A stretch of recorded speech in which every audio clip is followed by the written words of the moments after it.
We can start with you telling me a bit about 1010. Some people might not have heard of it. Brilliant.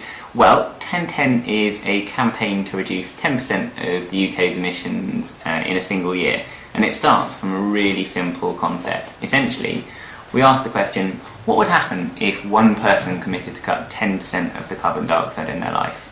And what if they got 10 of their friends to do it?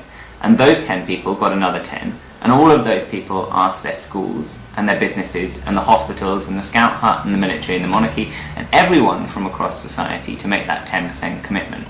A commitment which is in line with the science and which is actionable in a year. And what if we took that new collective movement, that unprecedentedly diverse set of people, and said to government, look, we're ready for stronger action on climate change, we've done it, now what about you? So that's the sort of basic idea behind 1010. How do you respond to people who say it's not ambitious enough? I think that they've completely misunderstood the concept, because 10% reduction in a country's emissions in a single year is unprecedentedly tough on the issue. And actually 1010 is the first step of many steps, and what it's saying is, right, let's get started now. See, the history of the international negotiations has been really long-term targets. You know, I mean, Copenhagen in a few days' time is negotiating a deal for 2050. Well, the reality is that the majority of people negotiating that deal will be dead when it comes to 2050, and certainly be out of office. And what we actually need is to put climate change on a timescale that interacts with our political system, which is, you know, on a case of 4 or 5 year basis around the election. But more than that, it's actually, you know, minutes and nanoseconds sort of when it comes to the stock market. And so climate change policy needs to be brought in line with that. And actually we need to stop talking and start acting. And then just the final thing is to reiterate the point that, you know, a 10% cut in a UK in the rich world's emissions in a single year is the sort of scale of ambition that we now need to be talking about. The country's targets are currently about 3% a year, so that's a massively more ambitious step to be taking. And I've seen on your website you've got a very wide range of people and organisations who signed up. Why might the people who haven't signed up have been slow to do so? What kind of element of what would be putting them off? It depends on the organisation. I mean, when you get to any large organisation, there's this incredible inertia that means that decisions take an incredibly long time to go through. And also, you know, we're an organisation that's sort of 10 people or something like that, so we don't have huge amount of resources to go out there. All of that said, it's been incredible how many actually have signed up, you know, to have a climate change initiative which calls for 10% reductions in a year across the whole of the country and has a political element to it. To see 1,600 businesses sign up to that in less than 100 days, you know, some of those representing the biggest companies in the country, I mean, take Royal Mail or O2, for example. And I think it's actually an incredible amount that we have got signed up. And I was actually quite surprised to read that you rejected one application, the Manchester Airport Group. Could you briefly describe what happened, why you said no, and also if in theory there are any other organisations or people that you'd say no to? Yeah, I think in essence the reason that we said no to Manchester City Airport is because they had plans to double their airport capacity.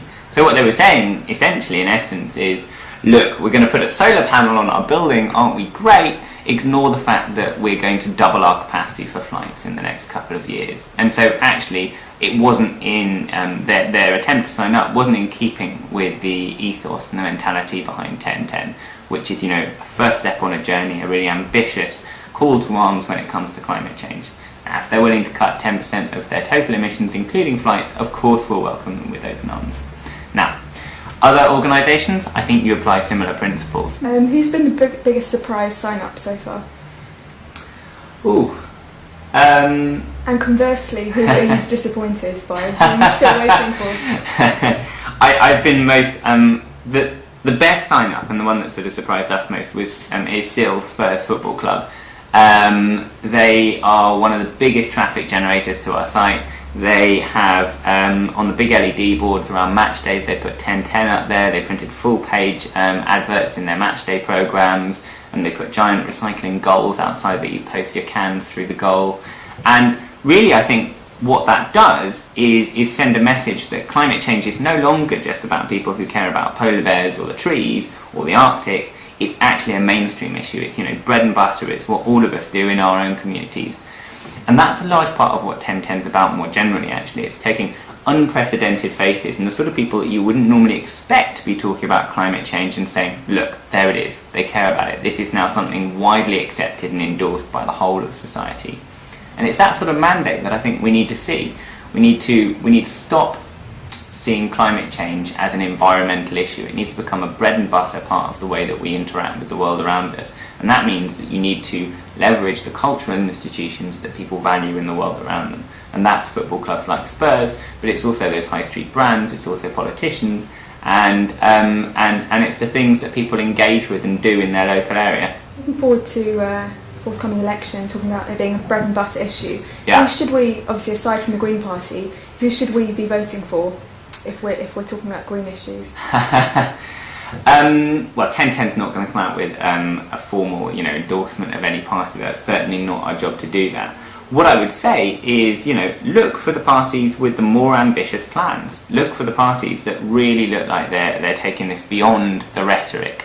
Now, if you come to 1010, one of the things that we've been really impressed by is the speed at which politics has taken up the call to arms and how quickly they've started reacting to it. So within 48 hours we had the Prime Minister and the entire shadow cabinet and the leader of the Lib Dems all signed up. And now they're starting to leapfrog one another as they start to try and outdo each other on policy. So, the Tories the other day said that if they get elected, they'll cut 10% of the government's emissions in a single year. Within 100 days, that is an unbelievable commitment to have made. And now I'm really curious to see what Labour comes back with. So, I suppose my tips for people in thinking about the election are: make sure that you ask the green question, put pressure on your politicians, get specific commitments out of them. Don't just allow the rhetoric, which sounds great, to persuade you. What you need is hard policy and hard targets on the ground. And I would say that those targets should be within their term of office, certainly, but ideally within 1 or 2 years. A couple more questions about the future. Of course. What happens after 2010? And also, is there some kind of monitoring system? Is there going to be a punishment for people who don't keep their word? And more long term, what happens to the campaign? So next year, I think our big challenge is beyond 2010 is going to be about internationalising this. 1010 is a project which is started in the UK, but it's actually an offer which is applicable across the Western world. What we need to see is fast, deep emissions cuts in the developed world, picking all that low-hanging fruit and kick-starting the process and the transition to a low-carbon economy. So the first thing that 1010 will want to do in 2011, when it will probably be called 1011, is internationalise. And we've had about 30 countries write in and ask to launch this. And some of those offers are absolutely incredible. They're the biggest NGOs coming together in coalition saying, this is a beautiful idea, we want to run it. And the other part of your question, which is how do we hold companies to account? Well, companies are held to account by having to report their data. So they've got to tell us in 2009 how much they emitted, and then in 2010 how much they emitted. If they want to give us more details than that, we're more than willing for them to do so. And actually we're looking for sector leaders, those that are doing really inspiring and inspirational things to meet their target. And I can't share them now, but there are some really cool ideas that are coming up, some stuff that's take a step back, like wow, look at what's being done there. So if they don't meet their targets, then they are no longer allowed to use the 1010 brand at the end of the year. And the other thing that I would say is actually that what we need to do when it comes to climate change is prove that society is ready for much deeper cuts in carbon dioxide and for much stronger action on climate change.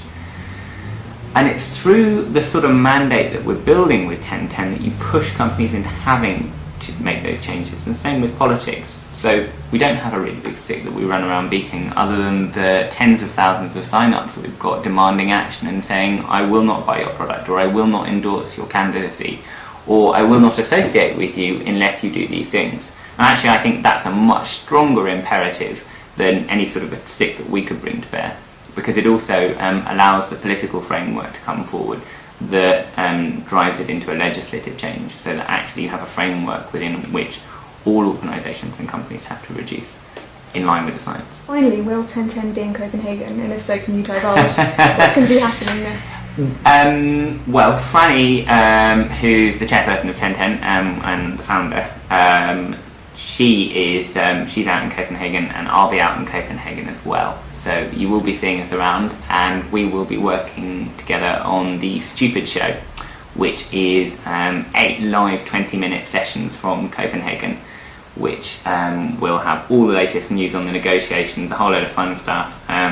I'll be directing a piece each day called Piece of the Action, where we look at the most creative or exciting direct action or campaign that's taken place that day and how viewers at home can get involved. And the idea is to be a slightly more budget version of The Daily Show. Great, I look forward to seeing that. Sounds fantastic. Thank you very much. Brilliant, thank you.